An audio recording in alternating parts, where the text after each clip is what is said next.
Hi everybody, thought I'd do the latest course report. Apologies, I haven't done one for a while, but it's been a bit busy.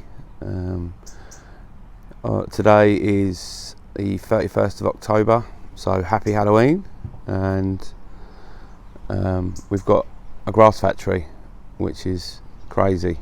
Never experienced growth like this late in the year, but that's how things are going in recent years.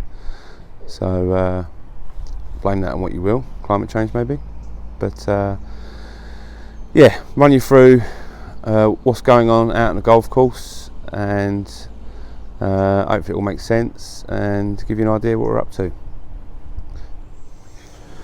So to touch on the weather initially, October's been the wettest month of the year so far, but still nothing crazy. I think we were around 38 mil for the month. Really heavy dews.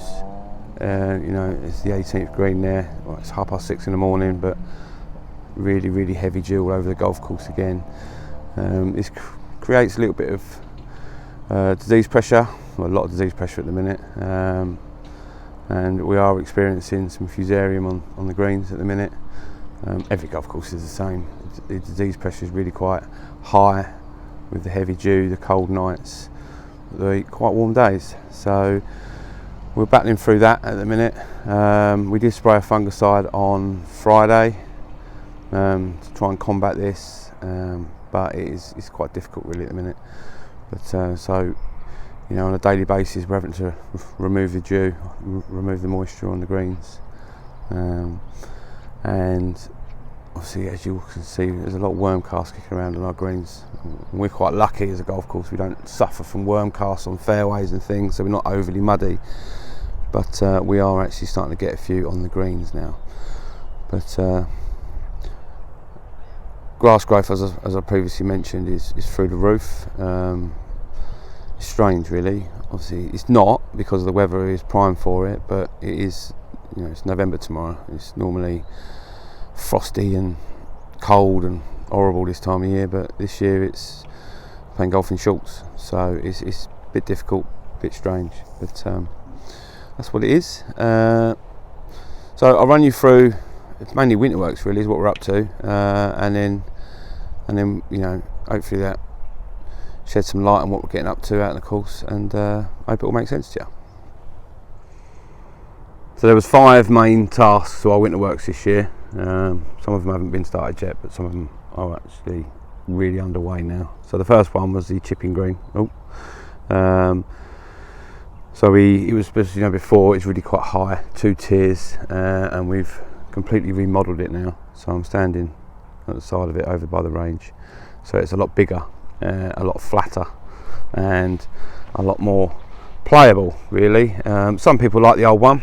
It was very much a challenge, but many people it was a bit too difficult. So this one's a lot better really, and not only that, it was an absolute maintenance nightmare. So we've changed it. So this is progressing quite nicely. Probably 2 weeks ago now we turfed this. So obviously it's still closed, but we'll slowly soon start taking the height of cuts down and try and get this open as best as we can. If we pan around to the actual range as well, we've installed an artificial mat at the back of the grass tee. So when we close the grass tee off, which won't be long, so it recovers, so we've got a grass tee for next year, because it gets a lot of use. The range users can use this artificial mat, so you can probably get about 8, 9, maybe even 10 bays on there. And obviously then you've still got the driving range bays that are undercover as well. So that's what's going on over the range, and I'll run you through 12. So I'm going to run you through what we're doing on the 12th. Obviously we're doing all the bunkers on the 12th hole at the minute. This has been born out of poor drainage basically. The original bunkers by the 12th green, built when the hole was remodelled back in the late 90s, I believe. So we had 4 bunkers around the green that were always full of water when it rained, especially the one on the front right hand side.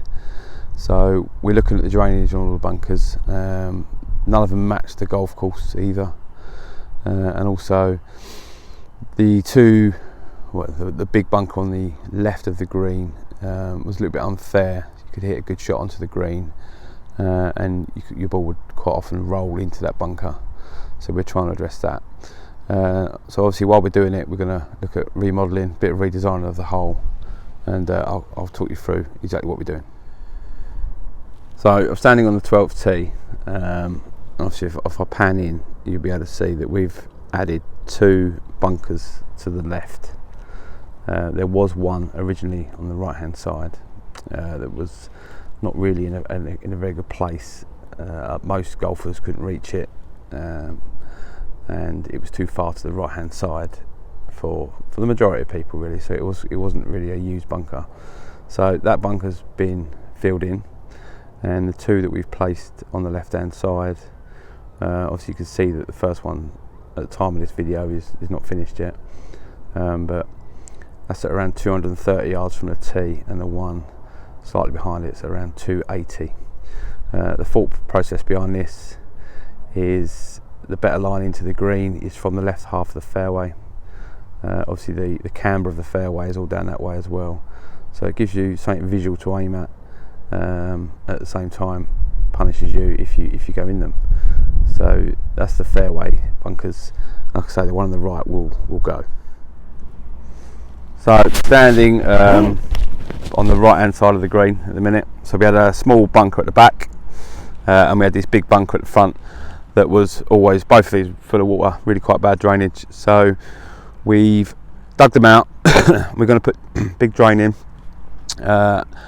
and we've reshaped them. So you can see this one is smaller than what it was before. This one be about the same sort of size, and obviously the drains are going in at the minute. Obviously this is very deep down here, and we're continuing, the whole thing will continue around the front of the green and join up with the manhole which takes the water away. They look worse than they are at the minute.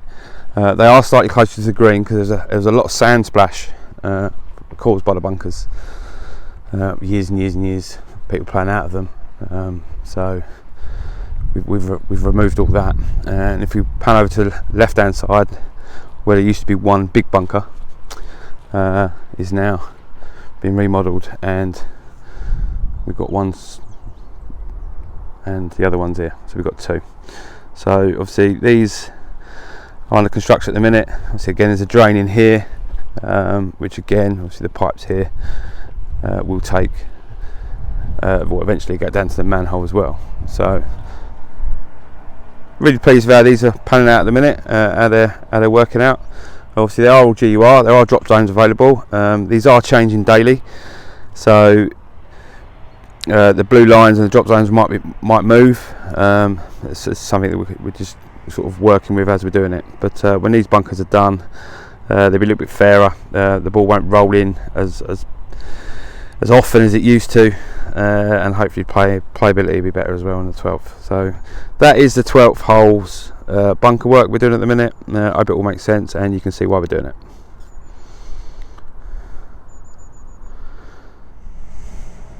So that is this month's course report. It's obviously geared around winter works. We have got 5 projects to do this year, so obviously the chipping green's all but finished. The 12th's progressing well, and it hopefully won't be too long for they're all done. We're then heading to the 9th tees. Tree roots really bad, same as 14 last year, so we're going to have a look at those. Removal of tree roots becoming very difficult to maintain those tees under their current condition. So that's the next project we'll be starting. We've also got the 7th black tee, which many of you have seen, sort of the mound of earth that we put down there last year, so we'll finish that off and get that open, and then we're doing the ditch / pond on the 16th. Again, you may see where that's sort of going to be going, because we've been stealing the turf from there to build the bunkers on 12, so it's all work in progress. So hopefully the weather plays ball. Obviously we need rain because we've had such a dry year, but at the same time we don't want too much just yet because we're busy out with construction. So it's a bit of a lose-lose situation really on that one. But golf course wise, as I said, we've got a bit of disease pressure at the minute. It's hardly surprising with the current weather. The grass is growing unusually high rate for this time of year, so we're having to get out and mow the golf course more than we would normally for late October. But the lads are working really hard, and we'll keep on top of it. And well, I think the golf course is in pretty good condition for the time of year. So that is October's course report over. If you've got any questions, as always, I'm always open for a chat on the golf course, or you can pop anything in the comments box and I'll answer you that way. Alright then, I'll see you all soon.